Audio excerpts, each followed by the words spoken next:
Aux portes de l'agglomération lyonnaise et à proximité des coteaux du Lyonnais, cette commune très attractive héberge deux fleurons de l'industrie pharmaceutique française, Sanofi et Biomérieux. Bienvenue à Marcy-l'Étoile. C'est reparti pour une journée sur le terrain à la rencontre des citoyens et des acteurs locaux qui font notre circonscription. Au sommaire ce mois-ci, zoom sur une belle journée dédiée à l'engagement de la jeunesse. Nous sommes allés à la rencontre des jeunes, des plus petits à l'école élémentaire Françoise Dolto, aux plus grands avec les étudiants de l'école vétérinaire VétaGrosSup de Marcy-l'Étoile, en passant par les adolescents du lycée de secteur Blaise Pascal de Charbonnières-les-Bains. Et puis, direction le château de Lacroix-Laval, où vient d'ouvrir le tout nouveau centre de formation des apprentis de la gastronomie, avec la présence exceptionnelle de Sarah El Haïry, secrétaire d'État chargée de la jeunesse et du service national universel. Autant de rencontres passionnantes autour d'une jeunesse engagée. Au fil de la journée, nous avons échangé avec des Marcilloises et des Marcillois enthousiastes et pleins d'énergie. Ces citoyens seront le fil rouge de cette deuxième vidéo consacrée entièrement à Marcy-l'Étoile. C'est une commune sympathique, où il fait bon vivre. Un village convivial, paisible. C'est un petit village qui est en train de devenir une petite ville. Nous sommes dans les 150 ans d'anniversaire de Marcy-l'Étoile. Un grand parc, de la verdure. On trouve beaucoup d'activités. Une ville avec beaucoup d'associations et on cherche à ne faire que ça soit autre chose qu'une ville dortoir. Marcy-l'Étoile qui avant s'appelait Marcy-le-Loup. Nous sommes privilégiés. Comme disait Alphonse Allais, il faut bâtir les villes à la campagne. C'est un peu ça. Je vais peut-être pas raconter l'histoire parce que je vais être trop long.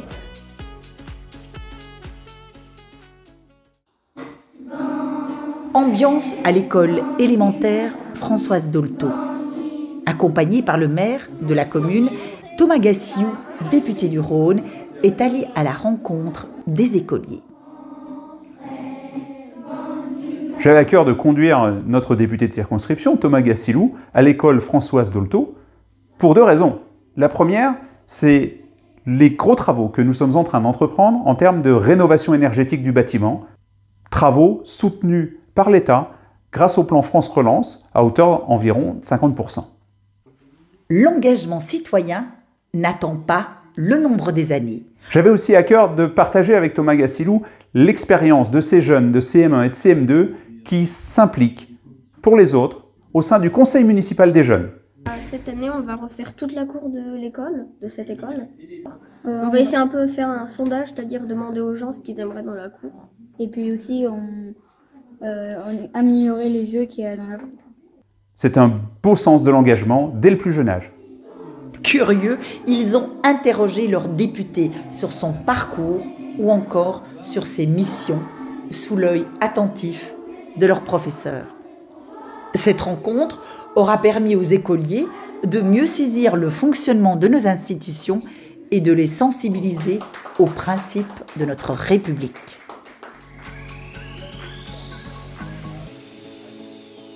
Mon lieu préféré, le parc de Lacroix-Laval. Parce que c'est sympa, c'est un beau poumon vert pas très loin de chez moi. Vous pouvez très tôt le matin, avant que le soleil ne frappe trop fort en été, sentir l'odeur, même les orties sentent bon. Bien sûr, il y a le parc de Lacroix-Laval qui est vraiment à proximité. Vous y croisez des animaux, j'ai vu des sangliers, des biches. Ce que je trouve à Marcy qui était très sympa, c'est le petit centre commercial qu'ils ont créé là, à côté de l'ancienne poste, avec le petit comptoir de Betty, le boulanger. Je trouve que c'était très très agréable. Le marché du mercredi attire quand même beaucoup de monde. Ce marché, il y a plein de commerçants bio. Et c'est un endroit où les gens aiment bien se rencontrer. Bienvenue au lycée de secteur Blaise Pascal à Charbonnières-les-Bains. L'établissement compte à la rentrée 2022 pas moins de 1410 élèves. De nombreux projets pédagogiques sont proposés pour répondre à la demande de lycéens aux besoins variés. On va tous dans le même sens, c'est développer chez nos élèves leur capacité à être citoyens et à s'impliquer pour le bien-être de tous. Content d'échanger avec vous, puisque vous avez un maire, un député, donc peut-être qu'on a chacun des missions assez particulières et donc on est tous les deux à votre disposition. C'est bien au moins la 3e fois que des groupes d'élèves du lycée Blaise Pascal sont accueillis à l'Assemblée nationale et peuvent assister dans l'hémicycle à des moments de débat. Je m'appelle Ilan, je suis en première. Vous êtes-vous entretenu avec Monsieur le Président de la République au sujet de la fin de l'opération Barkhane? Vous avez cité l'Europe de la défense. Pensez-vous que c'est un projet réaliste et qui pourrait être mis en place dans un futur proche? Bonjour Monsieur le député, je m'appelle Julie Simon, je suis en première aussi et je voulais savoir, en tant que président de la commission de défense de l'Assemblée nationale, comment pensez-vous que la situation de l'Ukraine va évoluer? Thomas Gassiou a sensibilisé les jeunes sur le service national universel. Pour ma part, je suis favorable à la généralisation du SNU parce que je pense qu'il a réellement du sens que s'il est universel. Pour nous, l'implication des élèves dans ce cadre du service national universel est très important et on a beaucoup d'élèves impliqués dans l'établissement et je crois qu'on en aura encore de plus en plus parce que les retours sont souvent très positifs. Bonjour à tous, je m'appelle Auguste et j'ai fait le SNU en juillet 2022 dans l'Allier. Je m'appelle Sacha Vaufray, je suis actuellement en classe de première et donc j'ai effectué le SNU pendant ces vacances de juin 2022. Donc c'est vrai que le SNU a beaucoup apporté, notamment à moi, il a apporté énormément de choses, notamment le fait qu'on ait appris énormément de valeurs sur la France, le fait qu'on ait appris énormément de choses sur la citoyenneté. Je suis Julia Miard, je suis une élève de première et j'ai effectué mon séjour de cohésion en juin de cette année. Et comme l'ont décrit mes camarades, c'était une expérience qui était vraiment incroyable. Avis aux jeunes de 15 à 17 ans, les inscriptions sont ouvertes sur le site snu.gouv.fr. On a la braderie qui est devenue un must, qui est couru par pas mal de gens. En termes de manifestation, j'ai une faiblesse pour la fête du pain. C'est un moment convivial où les gens viennent consommer déjà le pain fait dans le four du pain qui est juste à côté.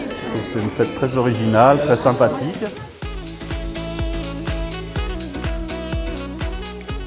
La journée se poursuit à l'école Vétagro-Sub.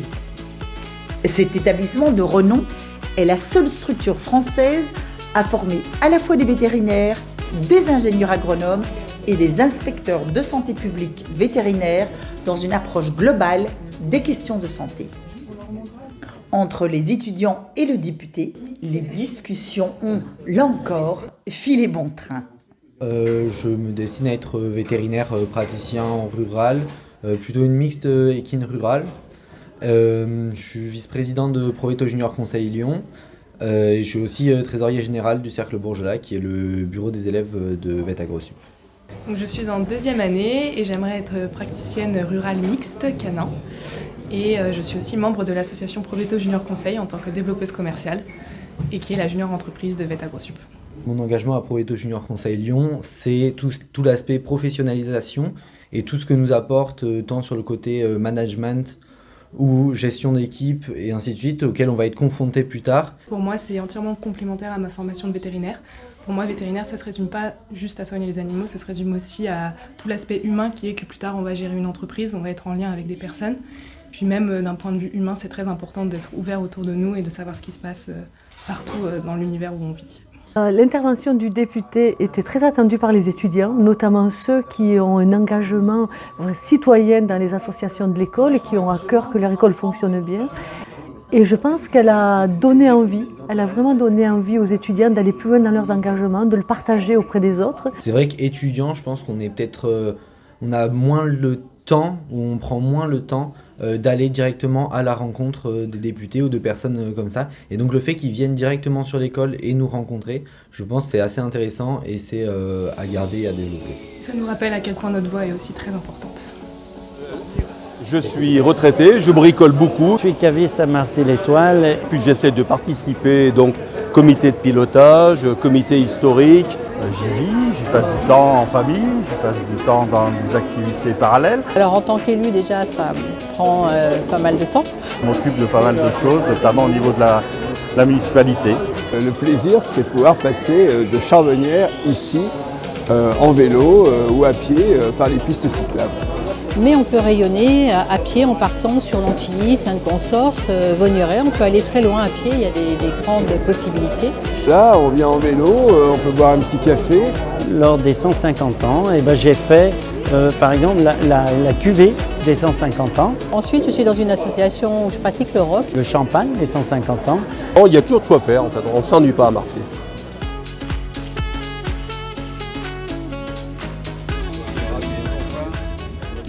Pour cette journée spéciale dédiée à l'engagement des jeunes, nous ne pouvions pas évoquer le tout nouveau centre de formation des apprentis de la gastronomie, avec la présence exceptionnelle de Sarah El Haïry, secrétaire d'État chargée de la jeunesse et du service national universel.